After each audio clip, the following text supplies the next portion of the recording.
2029లో ఒకవేళ ప్రభుత్వం ఎన్డీఏ కూటమి బీజేపీ కనుక అధికారంలో రాకుండా కాంగ్రెస్ వస్తే అప్పుడు ప్రభుత్వాలు ఎలా ఉంటాయంటే మళ్ళీ పతనం అవుతుంది. వాట్ కాంగ్రెస్ డిడ్ 2013 ఎలక్షన్స్ ముందు 2012లో Congress has propose to pass a bill, ఇది కమ్యూనల్ వైలెన్స్ బిల్ అని ఒక బిల్ని ప్రపోజ్ చేసింది 2012. అది పాస్ అయితే దాంట్లో బిల్ ఏమన్నదంటే ఎవరైనా 4 షాపులు ఉన్నాయి, 4 షాపుల్లో ఒక షాప్ ముస్లిం షాప్ అయ్యి మీరు పోయి పక్కనున్న హిందూ షాప్లో ఉంటే వీడి మీద కేసు వేయచ్చు, అది కూడా నాన్ బలబుల్ కేసు. హిందూ మీద ముస్లిం మీద ఏంటంటే ఎందుకు అంత కఠినతరమైన చట్టం? అయ్యో నేను చెప్పింది జస్ట్ టిప్ ఆఫ్ ఐస్బర్గే, ఇంకా మీకు చాలా ఉంది చరిత్ర. ముస్లిమ్స్ని కానీ వాళ్ళను ఏమనద్దు, వాళ్ళను టచ్ చేయొద్దు, వాళ్ళ సైడ్ ఇట్లా చూడొద్దు, వాళ్ళ గురించి మాట్లాడద్దు, వాళ్ళ సైడ్ కామెంట్ చేయొద్దు, వాళ్ళ సైడ్ ఏలెత్తు చేయించొద్దు, కనీసం ఇట్లా స్టేర్ కూడా చేయొద్దు. చేసే కేసు నాన్ బలబుల్ కేసు మీద ఆ చట్టం అట్టుంది. గూగుల్ చేయండి కమ్యూనల్ వైలెన్స్ బిల్ అని, అది తెచ్చే ప్రయత్నం చేశారు ముస్లిమ్స్ని అప్పీస్ చేయడానికి.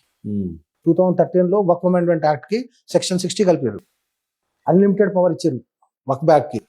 దేశంలో ఏ ల్యాండ్ ఏ బిల్డింగ్ అయినా క్లెయిమ్ చేసుకునేది అపీస్మెంట్ కోసం. ఈ దేశమే హిందువులని చెప్పి డివైడ్ అయిన తర్వాత వాళ్ళకి అంత పవర్ ఇవ్వడానికి గల కారణాలు ఏంటి? I mean appeasement politics. ఈ దేశాన్ని 70 సంవత్సరాలు పోనీ వాళ్ళకు వక్ఫ్ చట్టం ఉన్నట్టు మనకు ఏదో ఒక చట్టం ఇవ్వాల్సింది కదా. ఎందుకు చట్టం? దేశమంతా మంది అయినాక కొత్త చట్టం ఎందుకు? మరి వాళ్ళకి వాళ్ళు కాంగ్రెస్ కాంగ్రెస్ వైట్ కాంగ్రెస్ డిడ్ అంటే to appease the votes, to get vote bank politics, అంతే. ఓట్ బ్యాంక్ పాలిటిక్స్ చేయడానికి అపీస్మెంట్ చేసే ప్రయత్నాలు చేసింది. ఇన్ని ప్రయత్నాలు చేసినటువంటి కాంగ్రెస్ ను కాదు అని చెప్పేసి మీరు చూస్ చేసుకుంటే దట్ ఈస్ యువర్ ఫ్యూచర్. ఈ దేశాన్ని మీ రాబోయే జనరేషన్ యొక్క ఫ్యూచర్ ని ఆలోచనలో పెట్టుకొని విజ్ఞతతో ఓటేయాలి. ఈ రోజు పెట్రోల్ ప్రైజులు పెరిగినాయని, ఆలుగడ్డ ప్రైజులు పెరిగినాయి అని చెప్పి ఓట్లు డిసైడ్ చేసుకుంటే ఫ్యూచర్ ఉల్లిగడ్డ అవుతుంది. అంతే. యాక్చువల్లీ దుబాయ్లో 14 సంవత్సరాల క్రితం నేను చూసినప్పుడు మన ఇండియన్ కరెన్సీలో 10 రూపాయలకి వాళ్ళకి లీటర్ పెట్రోల్ దొరికేది. మొన్న నేను చూస్తే మన ఇండియన్ కరెన్సీలో 92 రూపాయలకు ఉంది, అంటే 2.5 dirhams ఉంది. అక్కడ సమానంగా ఉంది. భారతదేశం ప్రైస్ అసలు ఏ మాత్రమూ పెరగలేదు. పాకిస్తాన్లో 200-300 రూపాయలకి లీటర్ దొరుకుతా. పెట్రోల్ ప్రైస్ తోటి మీరు దేశాన్ని ఫ్యూచర్ని డిసైడ్ చేస్తానంటే నీ ఇంత మూర్ఖుడు లేడంట. ప్రపంచంలో అన్ని ప్రైజులు పెరిగాయి, రిలేటివ్లీ పెట్రోల్ కూడా పెరుగుతుంది. అది న్యాచురల్ రిసోర్స్, గాలిలాగా అన్లిమిటెడ్ కాదు కదా, దానికి ఒక లిమిట్ ఉంటుంది. మీకు దాన్ని ఎక్స్కవేట్ చేయాలి, దాన్ని తీసుకోవాలి, ప్యూరిఫై చేయాలి, టెక్నాలజీ వేయాలి. ఇంతకుముందు ఏమొస్తుండే?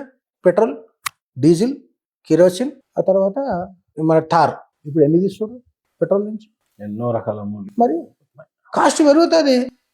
నువ్వు దేశ భవిష్యత్తు కోసం 10 రూపాయలు పెట్రోల్కి పెట్టినాడు, నువ్వు దేశం పట్ల బాధ్యత ఏముంది అంట. ఢిల్లీలో 2002 or 2003లో ఉల్లిగడ్డ ప్రైస్ పెరిగిందని ప్రభుత్వాన్ని కూల్చేసారు. కూల్చేసి 15 సంవత్సరాలు కాంగ్రెస్కి, 10 సంవత్సరాలు ఆప్కి ఇచ్చారు. ఏమైంది? ఢిల్లీ నాశనం అయిపోయింది. పొల్యూషన్తో కొట్టుమిట్టాడుతా ఉంది. హిందువులు అన్ఆర్గనైజ్డ్ ఎందుకు చెప్పారంటే first statement, they don't think organised. మనము అందరం కలిసి దేశానికి 100 సంవత్సరాలు ఎఫర్ట్ తర్వాత ఇప్పుడు హిందూ ఈజ్ గెట్టింగ్ ఆర్గనైజ్డ్. అది కొంతమంది భయం. హిందూ ఆర్గనైజ్ అయిపోయిందనుకో మన యుక్తులు ఓట్ బ్యాంక్ పాలిటిక్స్ చెల్లవు. అందుకే రిజెక్ట్ అయిపోతారు కదా. బెంగాల్లో రిజెక్ట్ అయ్యారు, బీహార్లో రిజెక్ట్ అయ్యారు, అస్సాంలో రిజెక్ట్ అయ్యారు. ఈ భారతదేశము స్వతంత్ర భారతదేశం అయి 70 సంవత్సరాలు కూడా కాలే. ఈ దేశంలో క్రిస్టియన్ ముఖ్యమంత్రి రావటం అనేది చాలా విజయగారు. ఏముంటుంది దాంట్లో? తప్పేమో. అఫీషియల్ గానే ఆయన అయితే జగన్మోహన్ రెడ్డి క్రిస్టియన్ ముఖ్యమంత్రి గుంజుకొని చాలే కదా. డెమోక్రటిక్ ప్రాసెస్ లో అయ్యిండ్రు, పీపుల్ మ్యాండేట్ ఇచ్చారు, అయ్యిండ్రు. ఎవరు ఆలోచించాలి? అది ఓటేసేవాడు ఆలోచించాలి, అంతే కదా. ఓటేసేవాడు ఆలోచించాలి. అది డెమోక్రటిక్ ప్రాసెస్ లో ఎలక్ట్ అయ్యింది కాబట్టి యూ కాంట్ డినై దట్. తప్పనలేవు. ఆయన మోసం చేసిండా, ఫాల్స్ ప్రామిస్ చేసిండా అనేది తర్వాత. నమ్మినోడు వేశాడు.